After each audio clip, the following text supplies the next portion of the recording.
Recording. All right. It is franchise here.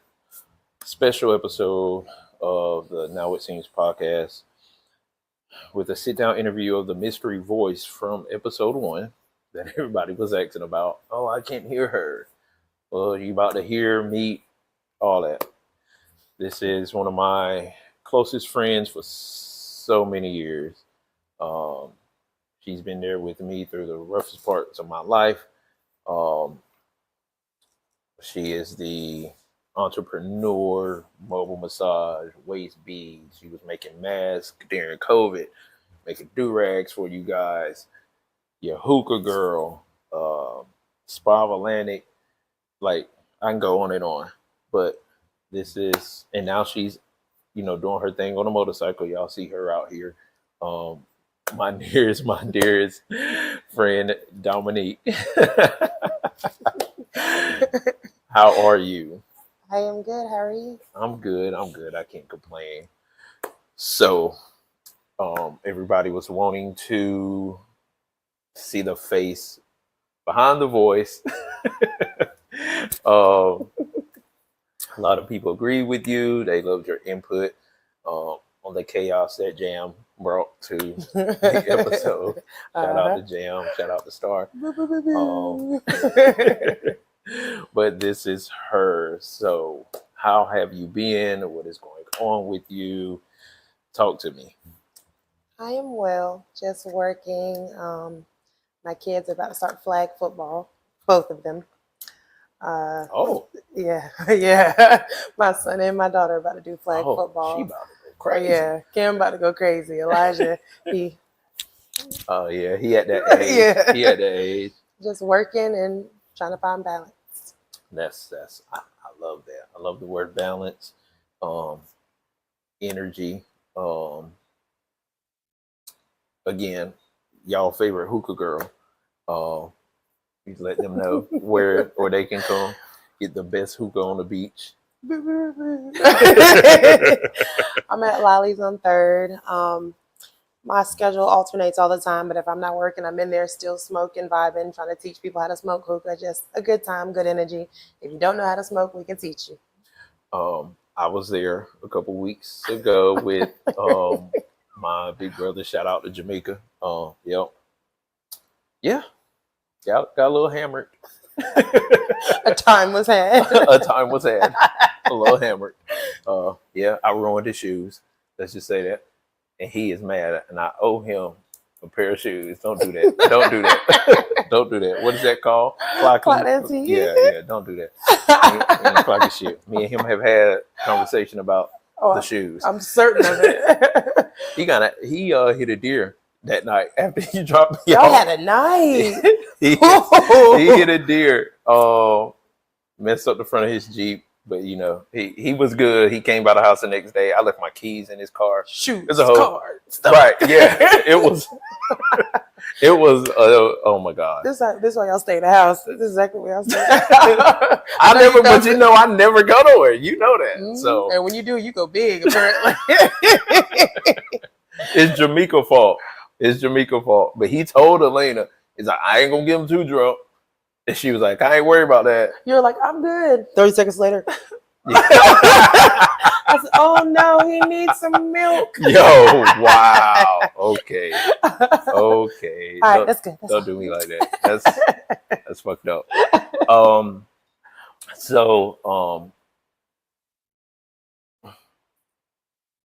I've had people inquire based off the conversation at the end of the pod between you and Jam about this dating balloon pop thing that we were discussing. Inquire so, as far as what? They want to hold a balloon or what? Like, so for the males out here, what is it that you look for in a guy? I'm Ray Charles. No, I'm playing. Oh, wow. I won't say that I'm looking. I want to be found.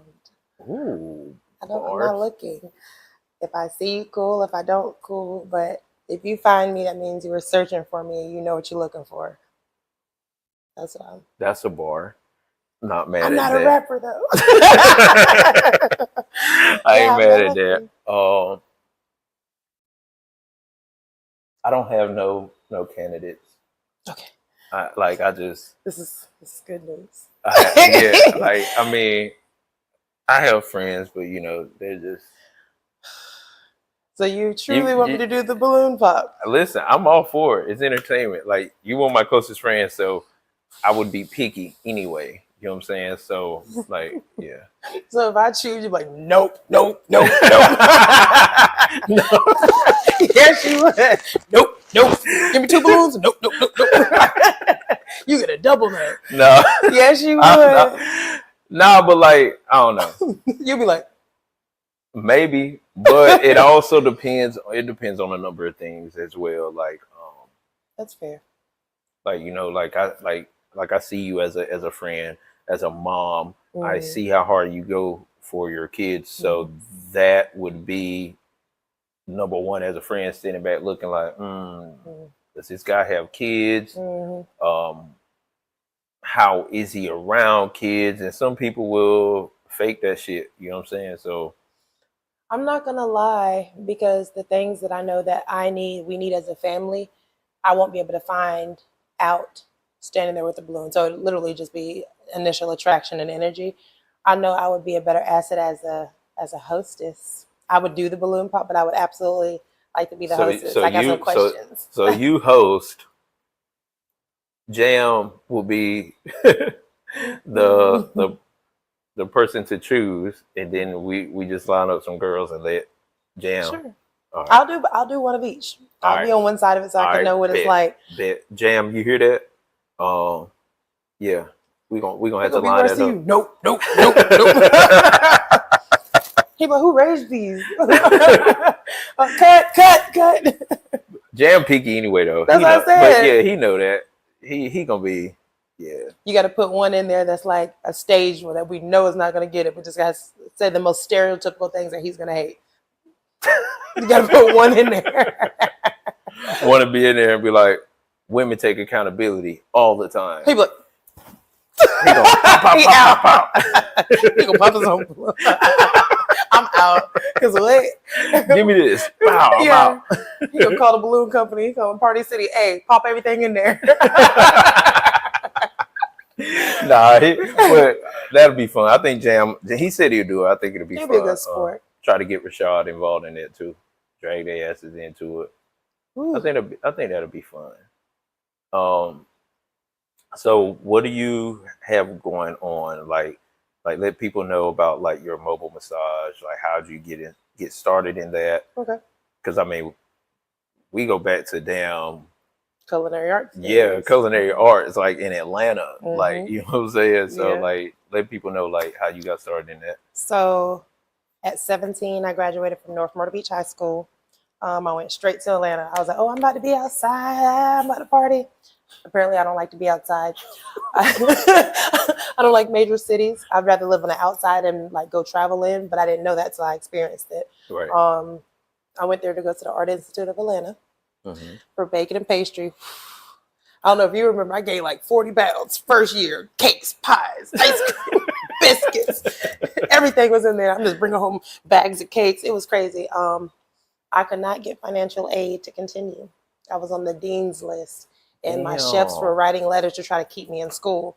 So I don't know if you've heard about the financial aid situation where a lot of loans are getting dismissed and all that because of some janky stuff, or my dorms were tied in with my tuition. So if I didn't pay my tuition, I couldn't stay at the dorms. I'm 17. I can't even get an apartment yet. So I got big decisions to make. Right. Turned 18. I was like, all right, I got to leave school, got my own apartment. I was trying to figure it out. And a little boyfriend I had at the time was like, there's a school down the street. Let's go over there. Let's see what they got. I walk in. They was like, oh, massage. It only takes less than a year. I was like, all right, whatever. Never had a massage. Never been massaged before. I was like, whatever, less than a year. Something out of pocket. I'm thinking risk versus reward. This is how much you could make doing it. This is how long it takes. It's like, okay, timing's good. I'm not going another 3-4 years and nothing. Just got out of high school. I'm not doing that again. So I go to class the first day. They're like, all right, everybody strip. So I never had a massage before. So I Yeah. step out the room. I call my mom. Mom, they told me to get naked in here. She was like, "What you think they was gonna do?" I was like, "I don't know. I don't know." So we worked on classmates, and then once you got almost finished with the program, then you would do clinicals where you would have clients come in and you work on them Right. for like a discounted price. I've been doing it now. It's gonna be 13 years. Damn. The week I graduated from massage therapy school, I found out I was pregnant with my son. Wow. I was like, guess I'm still not outside.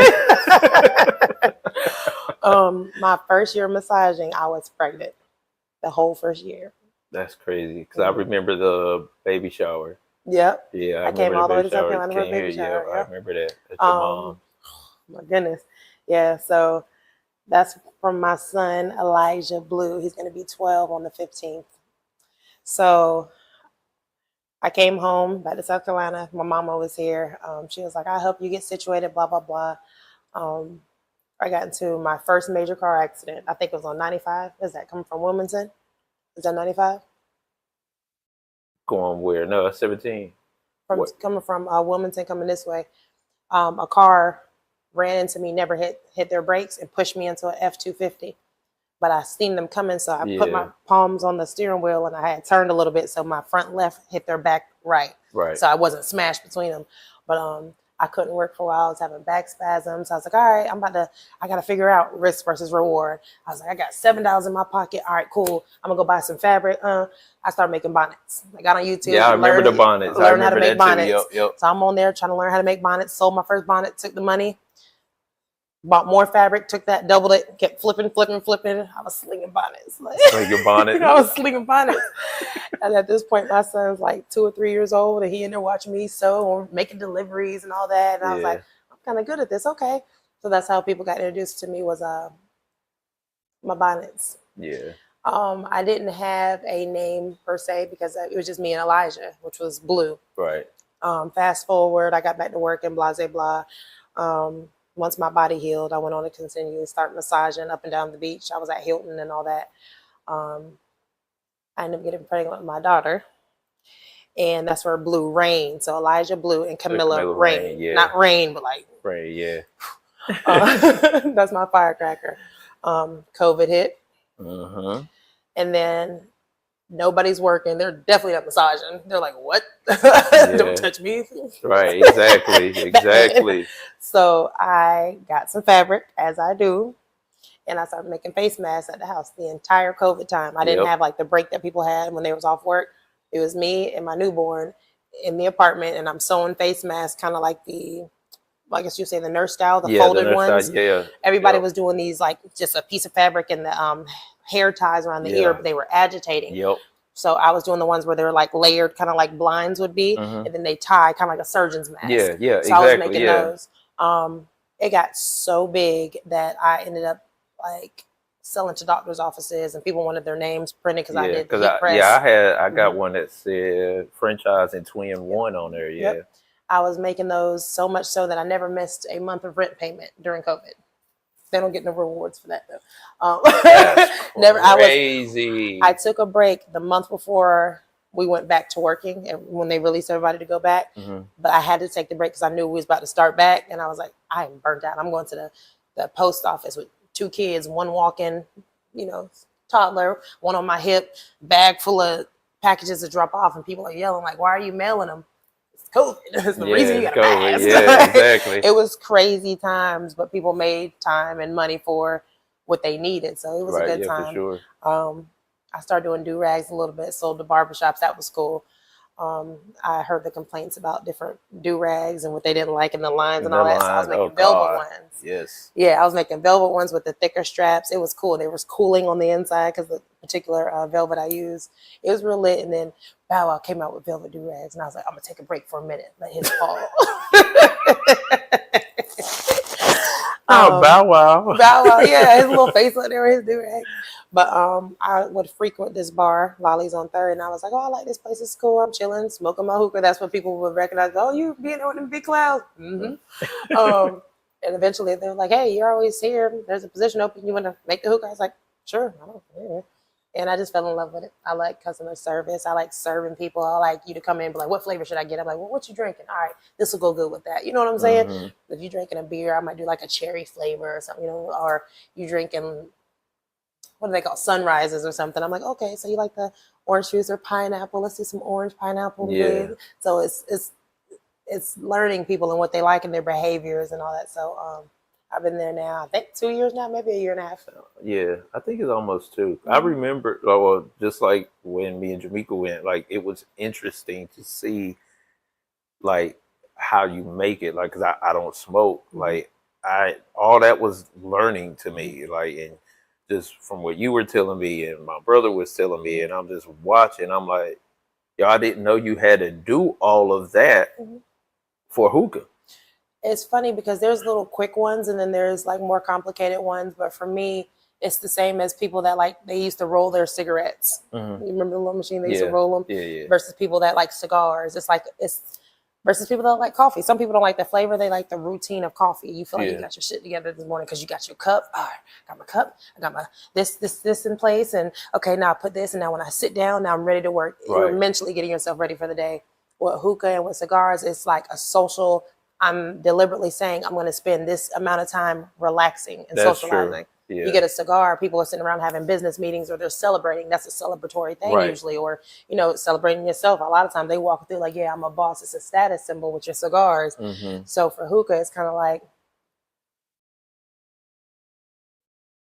a parallel because you're not walking around when you're sitting down, but overseas they have big festivals, big weddings where they got the tall ones and they got several hoses. Like exactly. It's a big deal. A whole bunch of them. And herbs and spices in it. So it's more intentional. So just getting it introduced to people here. And then now it's like, okay, you're going to be at the bar. You're not popping in for a shot and leaving. I got you for at least an hour. 1 hour, you're going to smoke hookah. You're going to enjoy it. You're going to have good conversation. You don't know how to smoke? Perfect. I can talk to you a little more. Let's talk about your day. So I enjoy the experience. Yeah. It was definitely, even the annoying ass woman that was, I don't fucking know, man, was talking my fucking head off. Mm-hmm. Like, it was like, I'm sitting here like, me, you, and big bro, like, we talking, and here come Chatty Patty. Mm-hmm. Like, yo, you a grandma, you out here talking about drama. Mm-hmm. Like, yo, it was a vibe. Mm-hmm. And then you got people just coming over, and I'm like, damn, like, how often does that happen to where, like, from your point of view, where it may be a group of people just chilling, and then you got that one person or that crowd. Like, does it happen often where people get annoyed if somebody kind of... Well, there's a combination of things that comes in with knowing your clientele. Mm-hmm. So being a bar versus a club versus a lounge, certain nights have certain music playing. So we're trying to pull a certain demographic and push them to certain days to not, extra mix and mingle. That particular night was more of a chill night. Do you remember what day of the week that was? A Monday. A Monday. So we hadn't really, it wasn't like a set theme or anything. Right. Just as bartenders have to watch for danger with who they're serving, overpouring. If someone's walking up and you're like, are you good? You want to, yo, girl, I need help with my eyes in the bathroom real quick. You have to know the dangers. A lot of times we look for social cues. If you're sitting there smoking and someone like, girl, you need something? Okay, cool. Then I'm going to lean in and talk to y'all about hookah stuff that you didn't ask about. I'm like, okay. But yeah, people get agitated because everyone has a different goal when they go out. Like for me, I like to be in the cut smoking. I like to be able to see everything, but I don't want to talk all the time. Yeah. Sometimes I want to hear the music and not hear people. It happens, but a lot of times if it becomes like a problem, like pesky, security walk around, they look at us, you good? I'm like, yeah. All right. Hey, what's up, brother? Hey, let's talk to you out here about these sports. And they'll gently reassign you. But it's a team effort. It's a team effort. You're friendly. You weren't being aggressive or nothing. And they were being a little abrasive. And then just like, you good? I'm moving. But and everyone still has a chance to have fun, but they read the room and they dismissed themselves. They're like, ain't nobody turned up in here. No, it's fun day. And we're chilling. It wasn't even like nobody even paying you no attention. Like, but it comes down even to the music you play and the volume you play it at on a Monday. It's a lower tone, and if it's not related, let's bring that down so it's a talking level. It was low because we could clearly hear each other, even That's the people that was intentional. Yeah. inside. If Yeah, you're at a talking level, when you walk in, it's quiet in yeah, here. they Like, kill all so that everything shit. is intentional. The lighting will change. Hmm. If it's just like, chilling mode right now, we'll have it like, look, like medium dim. If it's a night where we have like a special theme or something, it's going to be a little darker. So everything is intentional. Read the room. I will say, like now that you say it, that was probably the first time, probably in 10 years, I went somewhere and my back was to the door. Mm-hmm. I never sit like that. Yeah, me neither. I don't like It's it. always, I don't care if I go out to eat, like I'm facing the door. I want to see Mm-hmm. who coming in, like Mm-hmm. everything. And like now that you say, I'm sitting here thinking like, damn, my back was to the door the whole time. Not Mm-hmm. saying like, anything was wrong, but Mm-hmm. when you're trying to read the room Mm-hmm. and pay attention, like I want to be able to sit back and watch Mm-hmm. and actually read the room, the people that come in, everything. That's crazy. You didn't even realize that I you had didn't gotten. I I don't know if it didn't. was you felt comfort or what, but Yeah, yeah, yeah. I was Like surprised because when you sit right there where I serve the hookah, typically everyone's back is, or you'll turn your chair to the side so you can see. But when you're see, socializing, Jamaica did that. mm-hmm. Like he had turned his chair to the side, so Mm-hmm. where I turned mine back to that lady. Jamaica Right. had, now that you said, he did position himself to where he could see the Mm-hmm. door that was behind. That's that military shit for Mm-hmm. him. I feel you. It's tough. Mm-hmm.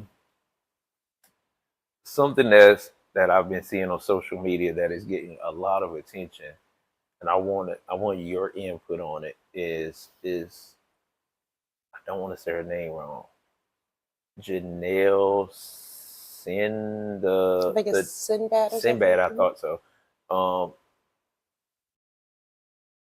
the hate that I see this mixed girl getting, because everybody keeps, oh, this white girl, she's mixed. She stated that, she proved that. The hate that she's getting, even from locals, Mm-hmm. is fucking wild to me. Mm-hmm. It's and I don't see like, and I saw the originator of the dance. Mm-hmm. I don't think she ever claimed to be the originator. She just does the dance well. The first video I saw of the girl that created the dance, she wasn't doing the dance as good as Janelle. Mm-hmm. But the hate that I've seen from black people Mm-hmm. towards this young lady is fucking mind blowing to me. Mm-hmm.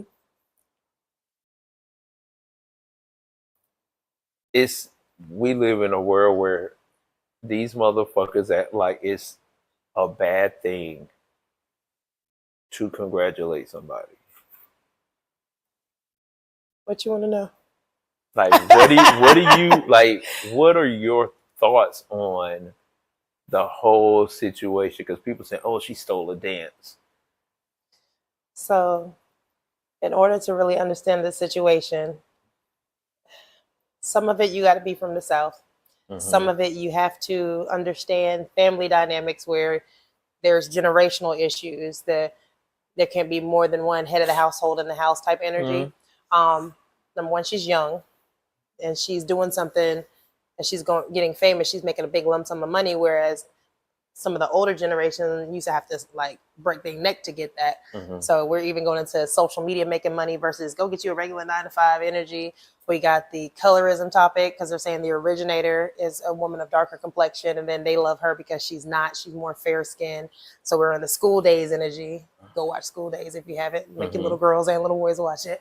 So we're talking about colorism when we're talking about her shade, her hair texture versus this. She's more sexualized versus this. It's so many layers and it's agitating what already happens. Kind of like with Aunt Viv. Mm-hmm. We can't ignore that it happens. Kind of like My Wife and Kids. Oh yeah. We replace the daughter. It happens. Yeah. So to play oblivious to it just because you don't personally experience it is similar to being mad about people not respecting our plight about racism. Just because you don't experience it, you don't respect it. Well, colorism within us. Yeah. I'll say ageism. Like people have an issue with young people making money in easier ways than they used to be able to.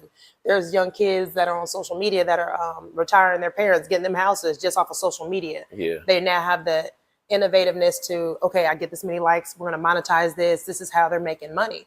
We don't have to push them towards college and all that as much, because now we're pushing them towards making your money and not die trying. Mm-hmm. So it's quicker. So to see her come up so fast from dancing, then like, well, you didn't make it. A lot of times you don't have to make it. She's just bringing insight to it. And then, mm-hmm. I mean, she's putting South Carolina on the map, right? Now, I don't see anything wrong with her. What I wish somebody with a brain would do would be to have got these two girls together, the originator and her, mm-hmm. and then do one big show. Now shut all that down. Now there's no debate because, oh, we're together. It's similar to, oh, I'm dating you and you cheat on me with this girl, and oh yeah, she don't like you because this. You stay right there. Me and her gonna talk. Now you can't separate us by what we don't know. Right. You bring them two girls together, and now shut all that down. They still gonna have something to say. Who did it better? It don't matter because we're doing it together. We both making money. Yeah. Because people were even saying, like, upset about what she was charging, mm-hmm. and I don't think people understand, like, all these negative comments they were posting. Mm-hmm. Y'all are upping her price. All right.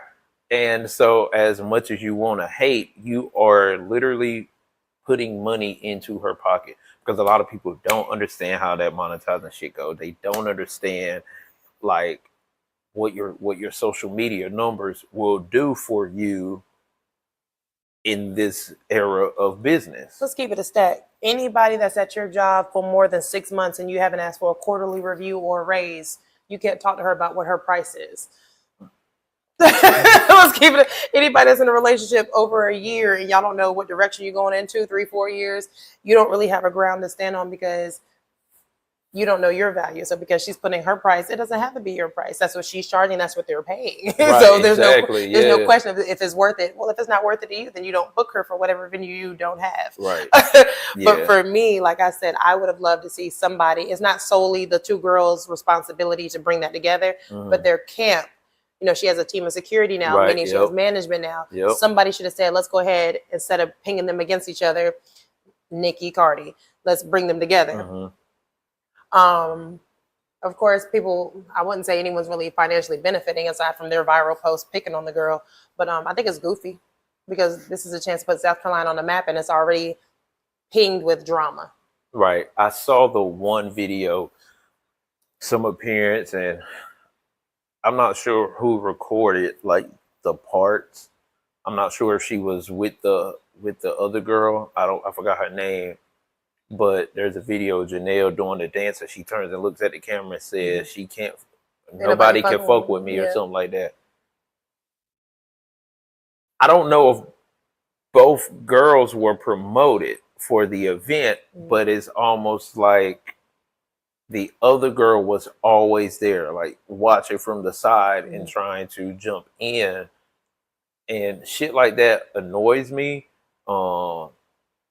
And I did hear her speak on anytime she goes to an event, first thing she do is she'll get in the crowd and dance with the people there. Let them know, yo, like I'm just like y'all, like I ain't made it, you know. That particular night, I'm almost sure she said she told her manager, I don't know if I want to be here. She felt the energy was off in there, but she went and danced to the crowd anyway, and then we saw what happened. And it's like, damn, man, like let her support her family. Like nobody know her story. Nobody don't know where she came from, with her mom and dad. There might be health issues going on. You don't know.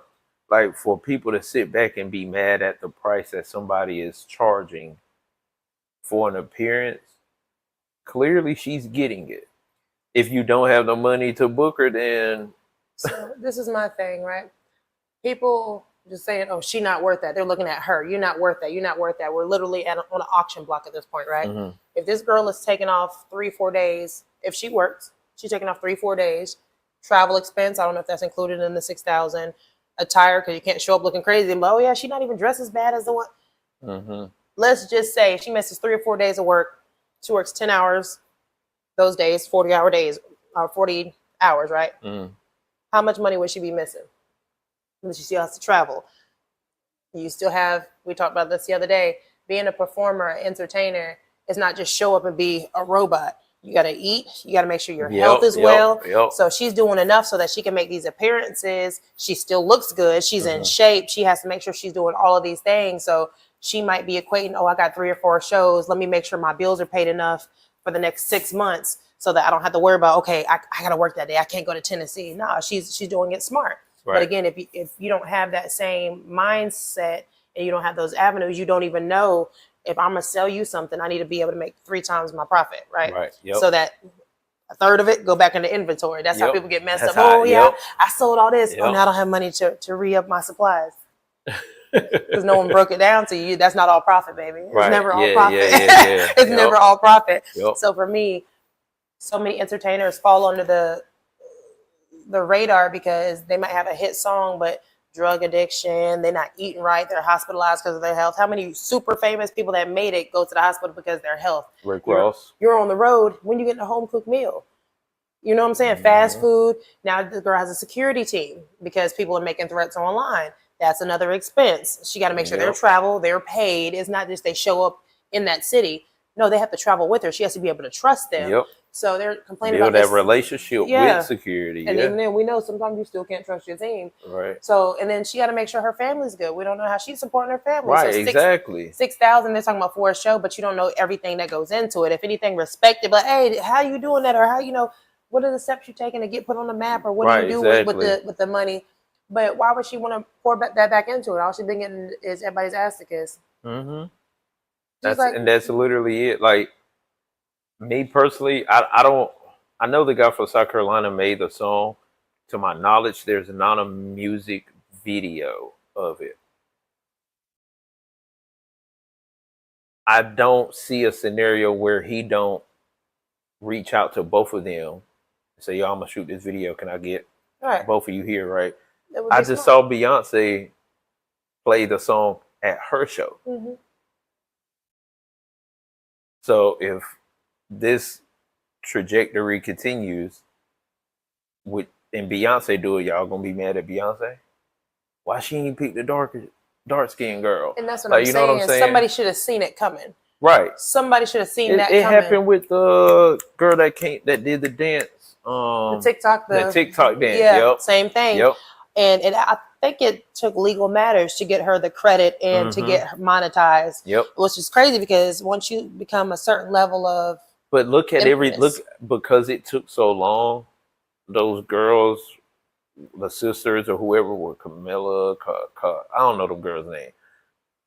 They don't have like specials on Hulu. The Renegade dance, yep. Like K-Camp songs. That's on Fortnite. The dance the dance is on Fortnite. Mm-hmm. So it's like, I think people saw Janelle's fair skin, instantly said, white girl, the creator is a dark skinned girl, and this is the same situation before they done their research and said, oh, these are 2 black women, and I think social media put them against each other. So who's around the girls? As soon as social media start pinging them against each other, where's the support system for the darker complexion young lady? Like, come on, let's put something together. I've never heard if they've ever really spoken to each other. Have they ever tried to connect something? Right. Though it'd be nice for everybody to be a girls. Everybody's not a girl's girl, but that's going to have to be the proof in the pudding. Which one didn't want to do it? Yep. But I mean, if you're watching, as we all are watching, you should be able to see what's coming. Mm-hmm. If you don't have nobody in your corner that can see what's coming, you're already doomed. Yeah. Once you go into the show where it was live and it shows all the people, the huge crowd. Yep. You were doomed if you don't have nobody in your corner that's telling you, hey, we're seeing what's happening. Either they want the beef or they want to go ahead and be like, you know what, next show, let's go ahead and do a whole trail ride and invite creator, musician, and then doing them separately. Let's bring them both up to speed. Right. So all you can do is hate on aesthetics, what you think you favor or whatever. You eliminate all that confusion. If you're like, are they both here? Now what? Now what y'all got to say? Now what? Now you have to admit that you have those underlying deep Southern issues. It happens up north too, but in the South, it's a little more. It's so bad. It's a little more. And like I said, we still have the issue of the age thing too. And this young girl, is she being, real sexual and all that? I'm like, If she's stiff, y'all not gonna want to book her. Like, Right, y'all want her. exactly, yeah. But that's my opinion. I don't see nothing wrong with it. But I like money. I like the go-getter mentality. If there's a need, if there's a desire, if you can maintain your mental, physical health and your image and still do it, I say do it. I don't expect her to reach back and be like, this is how I did it. This is how I got monetized. This is how I got booked. This is what I did in order to have someone manage my bookings. I don't know if she would have the mental energy and capacity to want to even do it now. Yeah. But it would be dope. Yeah. Because she would be more respected, and other avenues may open from that. Like the Renegade Girl, it was a fix it by suing versus this could be teach us along the way. How you doing it? Mm-hmm. And then even with the Renegade Girl, she eventually, because she was so young when she made the dance. Mm-hmm. By the time her and the two sisters got together and did the video together, like they were like probably 16, 17, 2 years. I saw a video where K-Camp told the story about where he shared the white girl video, and people was just like, yo, like in the comments, he said he woke up and it was all over Twitter like, oh, you ain't supporting the black girl, like she created the dance, and he had no idea. He was oblivious. Right. But her fan base advocated for her. Right, exactly. So their fan bases are advocating for them to come together right now. Yeah. So he reached out, he got in touch with her, I think brought out to a show, like took pictures with her and her family in the studio and all kinds of shit, and brought her out on stage and done the dance, like, you know what I'm saying? Like, but again, if you're oblivious, like how would you know? You know what I'm saying? It just sucks because you see it so bad, like, and it's everywhere, like in all avenues, not just with the Janelle Sinbad situation. You see it in work environments and just out and about. I mean, I'm sure you see that shit a lot at your job. I see it, in my profession too. It's just, it sucks. It's annoying. But it's 2025, and this is the world we live in now. I deal with it a lot with my son because he's in sports. They'll get he light skinned, he ain't about to do nothing, he ain't got that power, and I'm like, and then it don't help that he definitely falls into some of the stereotypes he missed out. And then he get over there and put somebody on their ass in football. Oh yeah, like he has to double earn someone's respect, or he can tell when he's not included in certain vibes with the teams and stuff, or he's like, I don't have a bunch of cousins and all that, and I'm not from here, it's just me and my sister. And I'm like, just show up and be who you are, because though he might not get instantly accepted into certain sports environments, he got invited to do the junior police thing. You sent me that, because his reputation amongst staff, his reputation amongst his teachers, even when he get in trouble, they're like, he's so charming. I'm like, give his ass detention. Like, but because he's well-mannered, he has a good heart, he built a reputation where it matters. I said, build a reputation in school, and you can kind of get away with more as you're finding yourself versus trying to build a reputation with kids, and they're not even going to be the same person on Thursday. Yeah. They've changed their mind. I tell Jonah that sometimes too, because, all kids get a phone call here and there, and the teacher be like, he's so smart, he's so nice, he's the only kid that'll raise his hand and answer questions as opposed to blurting out. And then, it's, certain kids, and I be telling him, I'm like, son, like, you ain't gotta go to school and impress nobody but the teachers.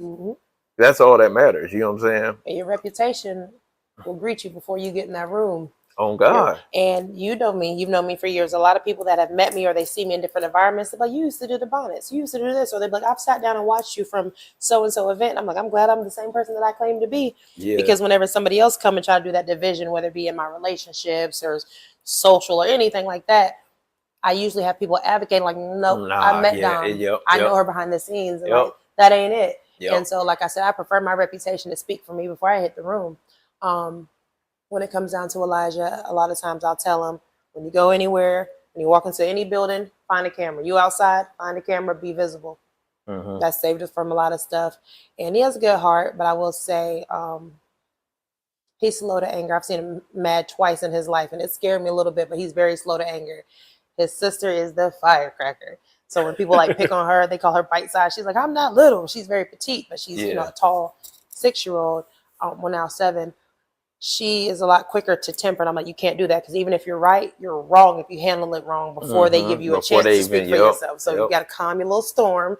I said, give them a chance to make it right. And if they don't correct it, then you come to Then me. you say, yeah. Give them a chance. You can't skip over them because they're going to say you're wrong. Right. And if they don't handle it, when I pick you up, when I come to pick you up, Ma, this is what happened. Don't tell me in the car. Don't tell me in the building. Yeah. And now they trust me because it's never been a situation they brought me that I didn't advocate and handle it. And if you're wrong, I'm on your head. Me and Elena have dealt with that with, you know, Jonah or Serenity. Man, Jonah had a friend that, you know, would invite him over to his house and all that, and you know, we would take him over there, wasn't an issue or whatever, and then something happened on the school bus with a vape, and they try to say it was Jonah's and this and the third, and Jonah got in trouble because he it was in his hand, like he passed it. Never seen him with it, and instantly, you know, the kid blamed Jonah. And you know, we reached out to the parents, and man, they just not my son, like instantly. And speaking to Jonah, he was like, no, he said it was his brother's, like his older brother. I met him when I was over at his house, and and then they found out the truth. And you think we got an apology? No. Never. No. You know what I'm saying? And that's why I had to tell the kids, like, yo, you gotta be careful who you surround yourself with. Like Terrence used to say all the time, dang, Dad, everybody know you. And I'm quick to tell all my kids, yo, it don't matter who speak to me, right? I'm like, pay attention to the quality of the person, the type of person that approaches me. They never approach me on some bullshit, you know what I'm saying? Always respectable handshakes, even when they go places. Oh, Dad, such and such told me to tell you, hey, like blah blah blah blah blah. Like, you know, and this generation got it so easy, but they got it so hard at the same time. And anybody that's raising a kid from the age of, like, Cameron is 6, Camilla 7. So like from here, like forward, man, like it's tough. Like, you know what I'm saying? Like, I got 2 daughters graduating next month. Like, you know what I'm saying? So it's like my nature's going to the Army. Sierra's still undecided. I'm like, yo, like, y'all got it so much easier than what I had. Like coming out of school, going to BCC for a couple of years. Like, that shit was hard back then. I'm gonna tell you another thing. For males, this generation is allowed to be weird and geeky and nerdy, whereas the 90s babies had to be hardcore gangsters, and God forbid the 80s babies had to really be some killers. So like this generation, they're like, I'm like, what kind of shoes you want? He's like, I want Crocs. I go subbing at schools, and like everyone looks like they're traveling. Everyone has on Crocs, tube socks, hoodies. Everyone looks super chill. I remember being like pressure to get like the latest Air Forces. This ain't name brand. You don't have this. Oh, and I'm that's like, still that's still out there. It's still there, but it's not as bad. Yeah. Like certain schools I go into, they'll be like, I was like, most of these kids look homeless. Yeah. I love that for them though. I'm like, y'all look like y'all. But that'd be like the nicest of the Crocs. It'll be the nicest hoodies, but they're like wearing it like, we're here for comfort and just to get through the day. Like, it's such a different mind frame. It's different. I try to tell, I pick on Sierra sometimes. Like, I'm like, yo, why you walk out the house like that? Like, and the crazy part is, like, you know how I am about shoes. My kids don't take care of, like, I don't expect the younger one. Sierra and Nasia can't take care of a pair of shoes, say they ass. I'm like, you bought white shoes and now they're off gray. Like, they ain't even off white. They just all gray. Stop buying white, tan, colored shoes if you're 2 weeks. Yeah, they're not. You know what I'm saying? You done spend money and them shits, they ain't coming back to life. They're at experiences now. They're like, I had a good time. I went to a concert. I don't care what color they are now. Yeah, like it's like, damn, man, like y'all just don't know how hard it was, like, for a motherfucker to get in a predicament where I could go get whatever shoes I want. You know what I'm saying? That's the difference. Some would even say rich people versus poor people. If you're poor, I'd be like, let me drive your car real quick. What you gonna tell me? If I wasn't me, if I was just anybody. If You're poorish, low income, and I'm like, let me drive your car real quick. Probably gonna tell you, yeah. No, but not me being me. No. You walk out of this house right now, go to a golf resort, go to rich people. Hey, let me drive this boat. What they gonna tell you? Here, buddy. Yeah. I got insurance on it. Yeah. It could be replaced. Yeah. The poverty mind frame, it's expensive to be poor. It's very expensive to be poor. Yeah. You can't afford to replace your item, so you're guarding it. Rich people be like, oh, I got insurance for that reason. Yeah, go fuck it up. I need a new one anyway. Am I lying? Am I lying? They're like, yeah, take a Ferrari for a ride. That's the third one. You know what I'm saying? And they purchase items. Some increase their value and some don't, right? But they're like, they get to enjoy what they have because they understand how to protect it, and they can afford to protect their things. So when you get a pair of white forces, you're like, oh, you know how hard it was to even get these? I got to put a plastic bag around them. You're literally losing the experience of walking in your shoes as a raw state because you're not rich enough to buy it 3 times over. Similar to inventory. You're not rich enough to buy it 3 times over, so you got to guard it with your life. You got these white kids at concerts, they up here stumping in the mud in there, and they don't care because they know they'll get more. So they don't have to guard it with their life.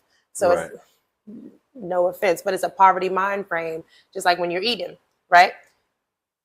There was a video of a woman at I think it was like a Love and Hip Hop something, you remember? And they're at like a cookout. And she was like, I wouldn't let nobody put all on my plate. I wouldn't eat like that. I put little portions on my plate. I wouldn't let nobody just pile my plate up like it slops and all that. And they ripped her to shreds, right? But I understood what she meant. She's like, if you want more, put you a little bit, go back up and get more. Don't let nobody just pile your plate up, because when they see you, they see sloppy. There's some pigs and all that. They feed their dogs better than how they put it on your plate. And people went in on her. It was like, she had them bougie. She did. I'm like, but you're not hearing what she's explaining. That makes sense. Get you a little bit and then go back if you're hungry and get some more, because you're not starving. Yeah. Right? But whenever you starve a college kid, I got to eat a whole piece right now because you don't know when you're going to eat again. So you literally are, what is the word? Whenever you binge eat. It's unhealthy, and it teaches your body to store everything, hence gaining weight, obesity. You understand where I'm going with this? Versus you go to restaurants, you might see like a white family, Hispanic family, Asian family. They get like, there's a lot more vegetables, salads. They can afford to buy the fresh stuff. And if it goes bad, we'll get some more fresh stuff. Versus us, we're like, we're started off on recipes that are like slave food, the stuff that no one wanted to cook with. Right. Yeah. Big pot meals that got to feed the whole community. You know what I'm saying? Fish fries. We're literally eating to have enough on our stomach to go do these crazy workloads. Whereas somebody that doesn't have to go clock in, they're eating just for their health because they know health is wealth. So it's totally different. But when it comes to shoes, cars, everything, you can kind of tell somebody's financial state by how they handle what they have. Yes. So you be like, let me drive your car? No, because if you crash it, I can get another one right away. I got to take my kids. If I was rich, here, take it. Matter of fact, take it to the dealership. Bring another one back. It's different. You know that's how they are. I'll grab another one. Oh, shit, you stupid. But you're not wrong. No. You're not wrong. I feel you on that. That's funny.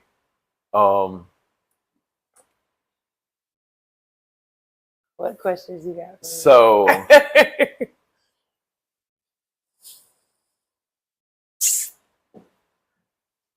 trying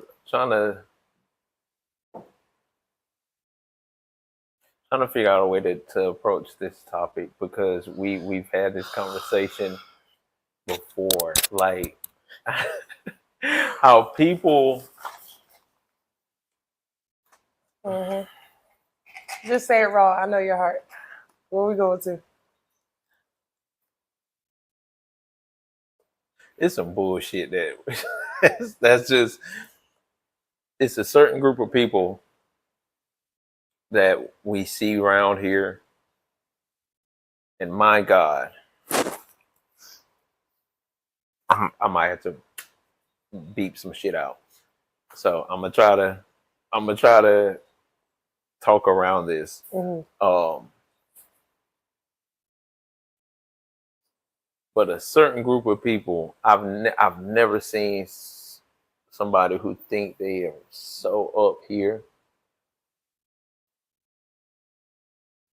Mm-hmm. but here you're really at the bottom.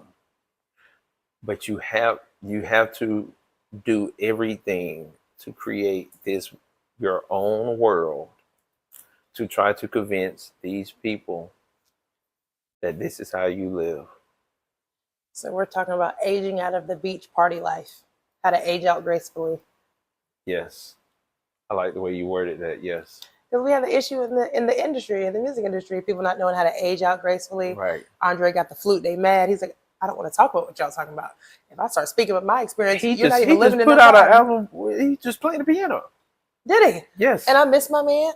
Just like it popped up the other day. I was like, oh, what is this? So this we just gonna go down this the was band. Tuesday, and it's literally he'll say he'll speak, he'll say whatever the song title is, and it's just him playing the piano. And that's where he is in his life. Yeah. And people are literally watching how to gracefully age out while your reputation is still good without any scandal or controversy. Mm-hmm. I mean, aside from the Rosa Parks thing, getting sued for saying everybody gets to the back of the bus, but that was kind of a cool scandal. But he's showing how to age out gracefully while you're still good. You don't want to age out and trying to keep up with everybody.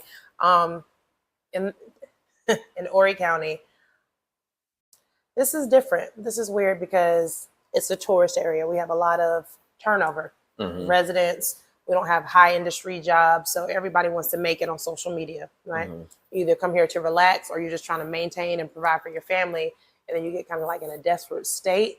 So if you're like, I dare to say 30 to 40 right now, we're in a really weird place here. There's not a lot of industries. You need to have probably 2 jobs just to break even-ish, or else you're going to start not being able to afford to live so close to the coast.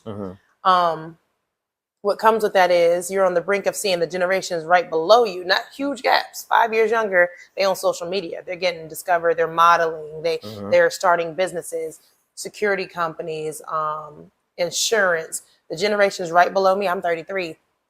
They got it together. They put their foot in there. They weren't trying to be cool and impressive. That generation was like, yeah, I'm going to go for this. And now they're some of the youngest to do it in the area. Now you're watching some of the older ones fade off. When I say older, I mean like 45s, older, like our parents' generation starting to fizzle out because now these are coming in. It's okay to move out the way. When it comes to the people that are 30 to 40 right now, they don't have a set industry or a set track or direction of where they're going. It looks chaotic. You don't know whether you want to be in the club scene. You don't know whether you want to be hospitality, healthcare. So it's really tricky because in Myrtle Beach, the cost of living is high, but your potential for earning is really low unless you double up on your source of income. And it will send you into a frenzy. We're a major city, but a lot of stuff is not major city here. We don't have sidewalks to just go walking. No. You know, in this area, everyone's trying to get discovered for stuff. And then the people that do get discovered get caught up because they're not dark skinned enough or because they dance a little different. So everyone's trying to just make it in non-conventional ways because in this area, you can't really work one job and survive anywhere here. It's crazy some of the avenues I see people take to make it. Like we don't fucking know you. Like, you know what I'm saying? It's like, nah, we know exactly who you are. We know what you represent. We see past it. And it's like, if somebody was to just come out and say, hey, listen, this isn't true. This is wrong. I know said person. This is what this person really is like. Then it will be perceived as hate, as to where, no, somebody's just telling you the truth. Like, don't fall for the pump fake and allow this person to go around you when you may be just as worthy or in the same avenue. Because I've seen people tear each other down and they turn from friends to foes so quick. But like, yo, you was just trying to slide with this person, and because this person can also do what you do, and the second they do it without you, they are up, and you go to expose people, and it's just like. So for me, definitely not a cop out, but for me, and for everything that I do, or if anybody does it around me, my question is why? What do you have to gain or lose? And it puts it in perspective real good for me, and I usually can kind of gauge who around me. If I was to go explain like this person is fake and why? Are they a threat to me? Are they going to make it? Do they have a risk of being highly influential? Probably not. So I don't really get probably not. So for me, I've never been in the thought process of let me expose this person. No, you're not being real. I don't see it ever being a point of now. If you go into school, see, but that's the crazy part. The exposure is not coming from the audience. The exposure is coming from said person that made it. Like, why are you trying to? You're taking steps back, trying to expose people who you are saying are beneath you. Like, you see what I'm saying? Yeah, but that's what I'm saying. Once they defend themselves, like, okay, if I'm beneath you, why are you backtracking? And then when they go to say their piece, it's conceived as hate. That's what I said. So if I put myself in that position, whether I'm the person that's trying to make it, trying to build a demographic, and I'm trying to expose somebody for being fake or whatever, a lot of stuff I never address. The people that know me, I've already built my reputation before I got into this, whatever industry I'm in. That'll speak for it. Yep. If I'm the other person where someone's like, oh, you being fake, you're not this, you don't have the potential I have. It's kind of similar. Like, why do I need to address it? Well, you're so influential. Why does it matter who I am?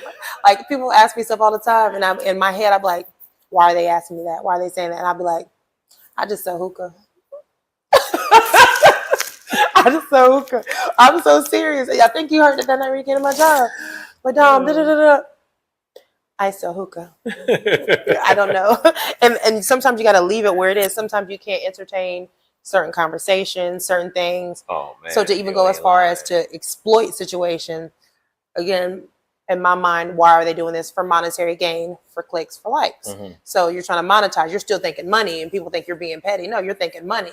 You're like, if it's going to be some negative event in my life, I can at least monetize it. Yeah. Which is scary because you don't want to monetize everything. But for everything that I'm watching go down, it's always, why are they doing it? What do they have to gain or to lose? Why are they saying this? What do they have to gain or to lose? And it puts a good perspective on everything.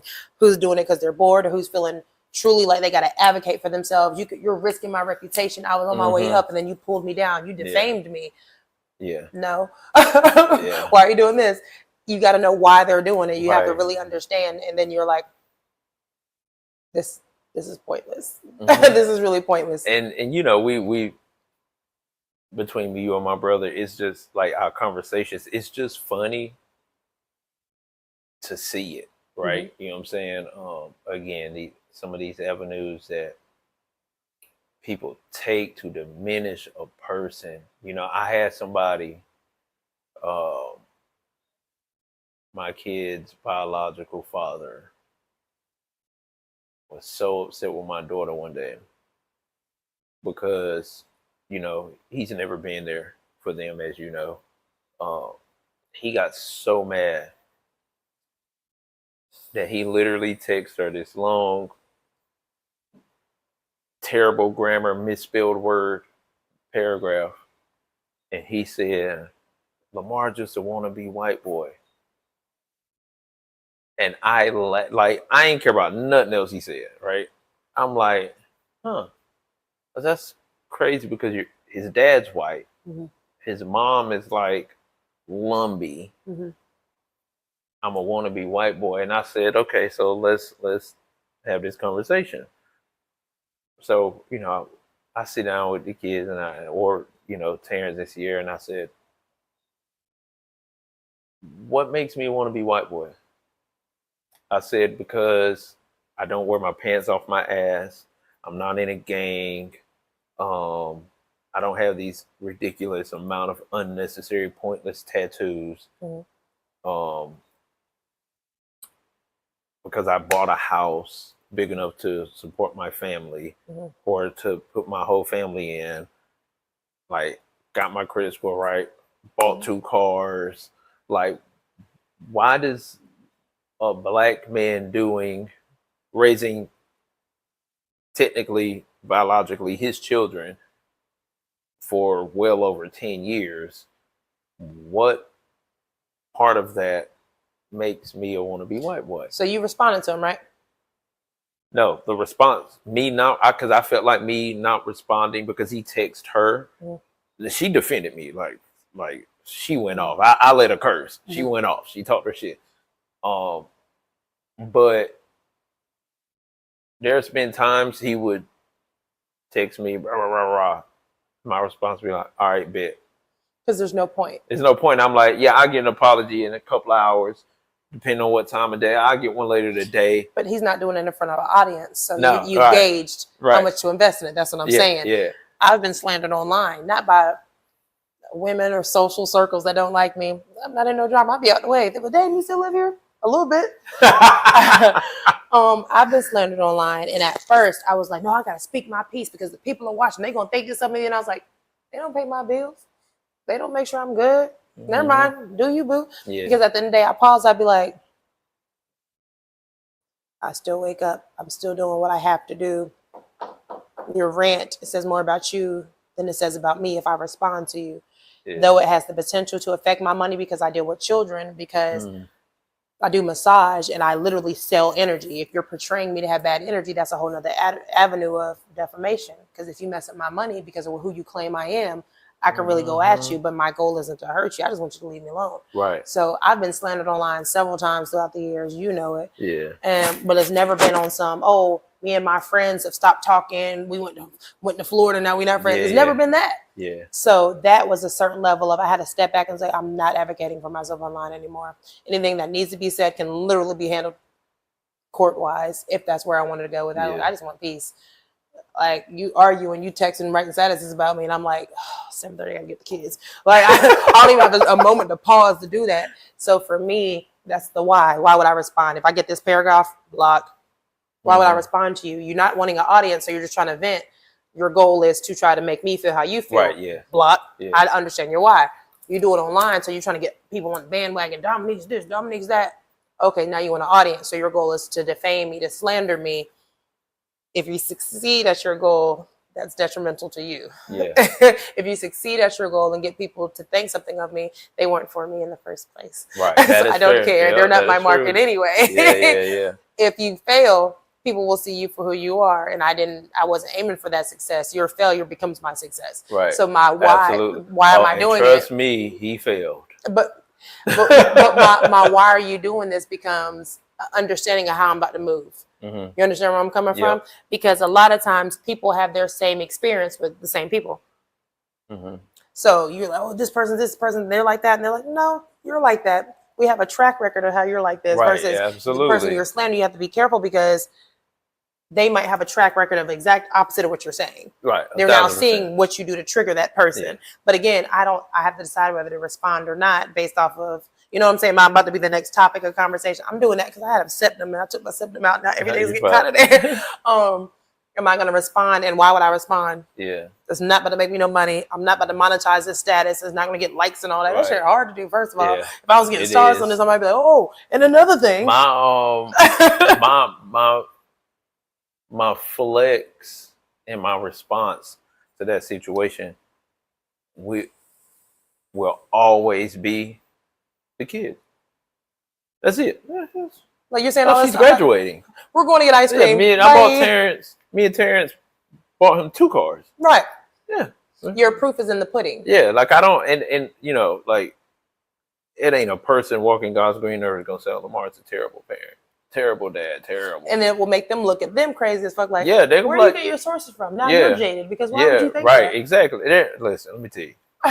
Again, it goes back to what I would tell my kids: look at the quality of people. You know what I'm saying? Like when we just had our little birthday dinner, man, it was the people that were there were the people that have just been there, and I just was like, you know what, man, like he don't really get to go out places. Let's invite him. And it was just a good vibe. And I know some people are mad that they weren't invited. Right. I don't give a shit. You know what I'm saying? But I'm gonna wrap this up with this question. Mm-hmm. If you could tell 19-year-old Dominique one thing, what would it be? Oh my God. What? No, I'm like, if I could tell 19-year-old Dominique anything, it'll come. Start the family after you've traveled.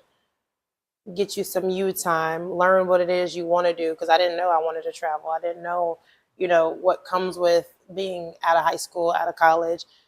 It'll come. Don't do anything with the goal of trying to fill a gap or a void. Um,